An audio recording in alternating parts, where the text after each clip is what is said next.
ನಮಸ್ಕಾರ. ಸಮಸ್ತ ವೀಕ್ಷಕರಿಗೂ ಸುಮಾಸ್ ಟ್ಯಾಲೆಂಟ್ಗೆ ಸ್ವಾಗತ. ಈ ದಿನ ನಾನು ಮಾಡ್ತಿರೋ ವಿಡಿಯೋದಲ್ಲಿ ಒಂದು ವಿಶೇಷವಾದ ಹೂವಿನ ಬಗ್ಗೆ ನಾನು ನಿಮಗೆ ತೋರಿಸ್ತಾ ಇದ್ದೀನಿ. ಈ ಹೂವು ನಮ್ಮ ಮನೆಯಲ್ಲೇ ಅರಳಿರುವಂಥದ್ದು, ವಿಶೇಷವಾದಂತಹ ಎಲ್ಲರೂ ಖುಷಿ ಪಡುವಂತಹ ಹೂವು. ಆದರೆ ಈ ಹೂವು ಹಗಲು ಹೊತ್ತು ಅರಳೋದಿಲ್ಲ, ರಾತ್ರಿ ಹೊತ್ತು ಅರಳುತ್ತೆ. ಈಗ ಗೊತ್ತಾಗಿರಬೇಕಲ್ಲ ಅದು ಯಾವ ಹೂವು ಅಂತೇಳಿ. ಬನ್ನಿ ವೀಕ್ಷಕರೇ, ನಮ್ಮ ಮನೆಯಲ್ಲೇ ಅರಳಿರುವಂತಹ ಬ್ರಹ್ಮಕಮಲದ ಹೂವನ್ನು ನಾವು ನೋಡೋಣ. ಈ ಬ್ರಹ್ಮಕಮಲದ ಹೂವು ಸಂಜೆ ಹೊತ್ತಿನಿಂದ ಹಿಡಿದು ಮಧ್ಯರಾತ್ರಿವರೆಗೂ 1 ಗಂಟೆಗೆ ಒಮ್ಮೆ ನಾನು ಈ ವಿಡಿಯೋನ ಮಾಡಿದ್ದೀನಿ. ಅದು ಎಷ್ಟೆಲ್ಲ ಅರಳುತ್ತಾ ಹೋಗುತ್ತೆ, ಆ ವಿಶೇಷವಾದ ಸುಂದರವಾದ ಕ್ಷಣವನ್ನು ನಾನು ಕಣ್ ತುಂಬ್ಕೊಳ್ಳೋದಲ್ಲದೆ ನೀವು ಕೂಡ ನೋಡಿಬಿಟ್ಟು ಕಣ್ ತುಂಬ್ಕೊಳ್ಳಿ. ಮತ್ತು ಇದ್ರ ಸ್ವಲ್ಪ ವಿಶೇಷತೆ ಏನಿದೆ ಅನ್ನೋದನ್ನು ಕೂಡ ತಿಳ್ಕೊಳ್ಳೋಣ. ಈಗ ವಿಡಿಯೋದಲ್ಲಿ ನೀವು ಅಬ್ಸರ್ವ್ ಮಾಡ್ತಾ ಇರ್ಬೋದು, 3 ಬ್ರಹ್ಮಕಮಲದ ಮಗ್ಗುಗಳಿವೆ. ಇದು ನಾನು ಸಂಜೆ 6:30ಯಲ್ಲಿ ತೆಗೆದಿರುವಂತಹ ವಿಡಿಯೋ. 6:30ಗೆ ಈಗ ತಾನೇ ಸ್ವಲ್ಪ ಒಂದು ಹೂ ಮಾತ್ರ ಓಪನ್ ಆಗಲಿಕ್ಕೆ ಶುರುವಾಗಿದೆ. ಇದು ಮೊದಲನೇ ಸ್ಟೆಪ್ಪು. ಇದು 6:30ಯಲ್ಲಿ ತೆಗೆದಿರುವಂಥದ್ದು. ಈಗ ನೆಕ್ಸ್ಟ್ 7:30ಯಲ್ಲಿ ಹೇಗೆ ಕಾಣಿಸುತ್ತೆ ಅಂತ ಈಗ ನೋಡೋಣ. ಈಗ ನೋಡಿ, 7:30ಯಲ್ಲಿ ತೆಗೆದಿರುವಂಥದ್ದು. ಈಗ ತಾನೇ ಸ್ವಲ್ಪ ಮಾತ್ರ ಓಪನ್ ಆಗಿದೆ. ಸ್ವಲ್ಪ ಕತ್ಲದಲ್ಲೇ ತೆಗೆದಿದ್ದೀನಿ. ಈ ಹೂವು ತುಂಬ ಬಿಳಿ ಇರೋದ್ರಿಂದ ನಾವು ಲೈಟ್ ಎಫೆಕ್ಟ್ ಕೊಟ್ಟ ತಕ್ಷಣ ಅದೇನಾಗುತ್ತೆ, ಅದು ತುಂಬಾ ರಿಫ್ಲೆಕ್ಟ್ ಆಗುತ್ತೆ. ಸ್ವಲ್ಪ ಡಾರ್ಕ್ನೆಸ್ಸಲ್ಲಿ ತೆಗೆದಿದ್ದೀನಿ. ತುಂಬ ಚೆನ್ನಾಗಿ ಕಾಣಿಸ್ತಾ ಇದೆ. ಆಗ ತಾನೇ ಓಪನ್ ಆಗ್ತಿರೋ ಒಂದು ಗಾಜಿನ ಬಲ್ಪಿನ ಥರ ಹೋಲಿಕೆ ಇರುವಂಥದ್ದು. ತುಂಬ ರೋಚಕವಾದಂತಹ ದೃಶ್ಯ ಇದು. ನೋಡಿದಾಗಲೆಲ್ಲ ತುಂಬ ಖುಷಿ ಅಂತ ಅನಿಸುತ್ತೆ.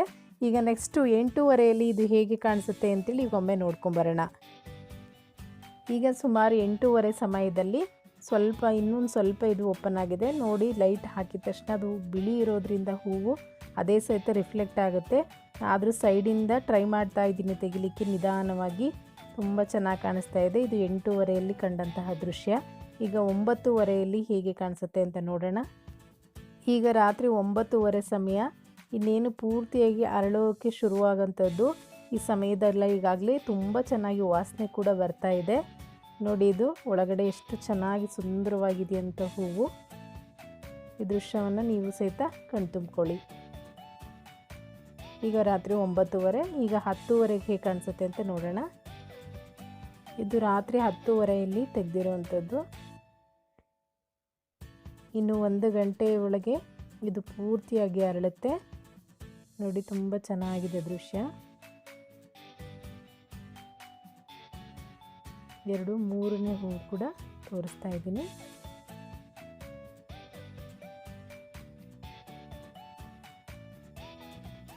ಹನ್ನೊಂದು 11:15 ಸುಮಾರಿಗೆ ಇದು ಪೂರ್ತಿಯಾಗಿ ಅರಳಿರುತ್ತೆ. ಈಗ ನೋಡೋಣ ಅಲ್ವಾ. ಈಗ ಪೂರ್ತಿಯಾಗಿ ಅರಳಿದೆ. 11:15 ಸುಮಾರಿನಲ್ಲಿ ಇದು ಪೂರ್ತಿಯಾಗಿ ಅರಳಿದೆ. ನೋಡಿ, ಈ ಹೂವು ಎಷ್ಟು ಚೆನ್ನಾಗಿ ಕಾಣಿಸ್ತಾ ಇದೆ. ಈಗ 3 ಹೂಗಳು ಏಕಕಾಲಕ್ಕೆ ತೋರಿಸ್ತಾ ಇದ್ದೀನಿ. ಈ ಹೂವನ್ನು ಬ್ರಹ್ಮಕಮಲ ಮತ್ತು ಶ್ವೇತಕಮಲ ಎಂದೂ ಕೂಡ ಕರೀತಾರೆ. ಇದನ್ನು ಬ್ರಹ್ಮಕಮಲ ಅಂತ ಕರೀಲಿಕ್ಕೆ ಕಾರಣ ಏನಂದರೆ, ಬ್ರಹ್ಮದೇವರು ಈ ಬ್ರಹ್ಮಕಮಲದಿಂದನೇ ಜನಿಸಿದ್ದಾರೆ ಅಂತ ಪುರಾಣಗಳನ್ನು ಹೇಳ್ತವೆ. ಅನೇಕ ದೈವಿಕ ಗುಣಗಳನ್ನು ಕೂಡ ಇದು ಹೊಂದಿದೆ.